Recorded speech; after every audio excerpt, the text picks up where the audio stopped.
Je sais pas pourquoi je fais ça. Des fois, je sais pas. Franchement, je sais pas. Mais en vrai, j'aime bien. Olá todos, tudo bem? L'infidélité. Quel sujet! C'est un gros mot même. Waouh! Les émotions vont être chamboulées. Bon, je vais le traiter avec sérieux et en même temps avec humour. Oui, rigoler c'est important. Mais avant tout, toi, là, monsieur et madame, les squatteurs de vidéos qui regardent mes vidéos mais qui ne s'abonnent pas, t'abuses. Arrête de faire de la vidéo basket.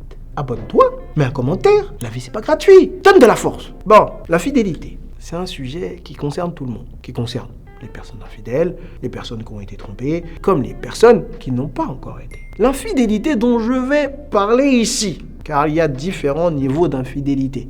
C'est l'infidélité qui va jusqu'à la concrétisation d'un acte sexuel avec une autre personne que votre partenaire. Oui, je précise, parce qu'on connaît les dictateurs des réseaux sociaux. Je vois déjà vos commentaires. Tout d'abord, monsieur Patrick Soulaye, sachez qu'il y a plusieurs types d'infidélité. Vous me fatiguez. Allez voir ailleurs. Allez voir vos coachs fatigués, comme vous là. Pourquoi est-il aussi méchant? Parce que ici, c'est un endroit de sérieux et en même temps de simplicité.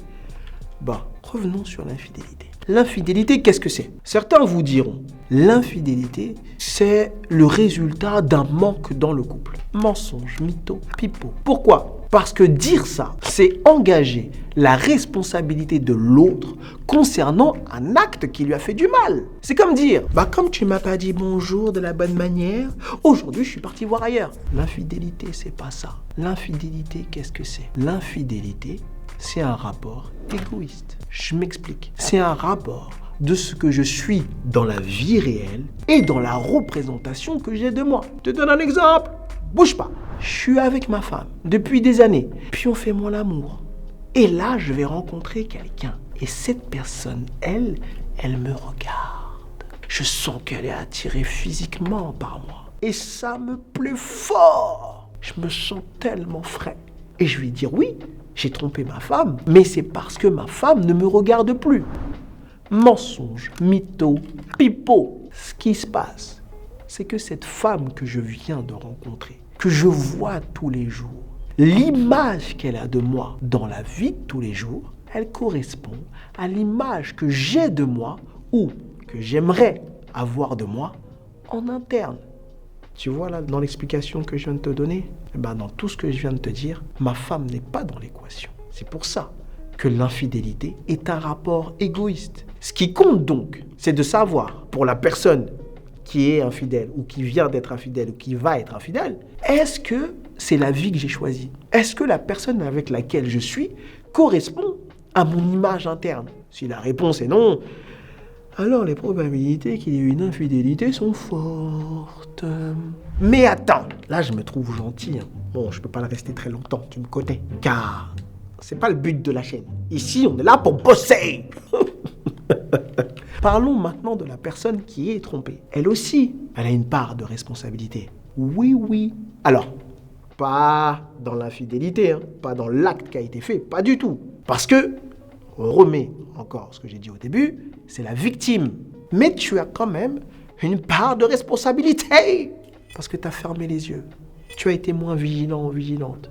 Tu as cru que la vie c'était gratuit, que les floupis étaient offerts. Tu n'as pas vu ou n'as pas voulu voir que les barrières externes de ton couple étaient ouvertes. Ton couple, c'est Carrefour pendant les émeutes et toi tu partais acheter du pain à la boulangerie alors que la boulangerie a brûlé. Qu'est-ce que je veux dire par là? Par les frontières externes de ton couple.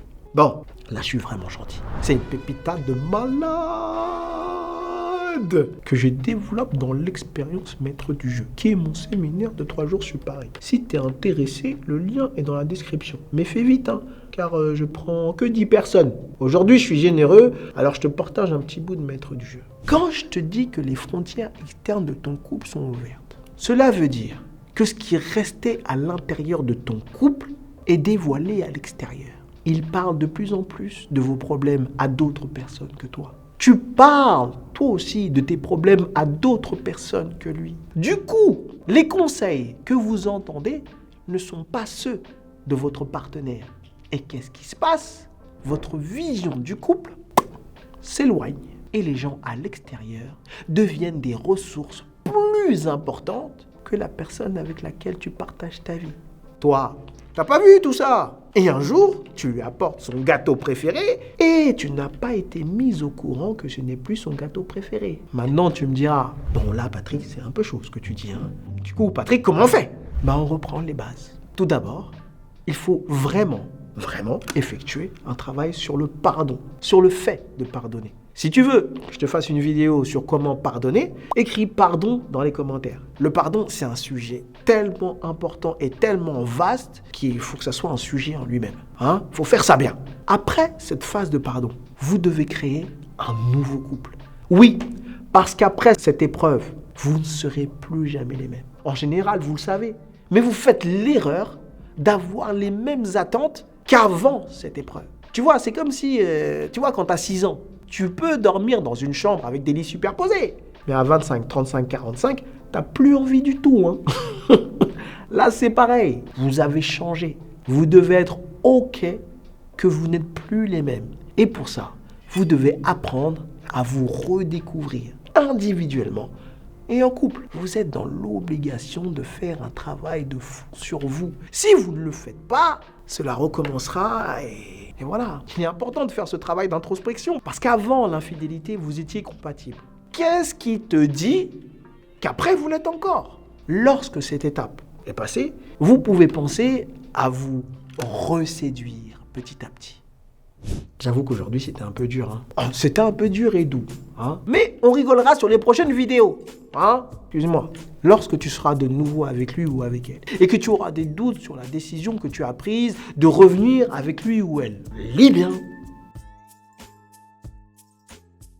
Bon, c'était bien. Alors like, commente, partage, vole.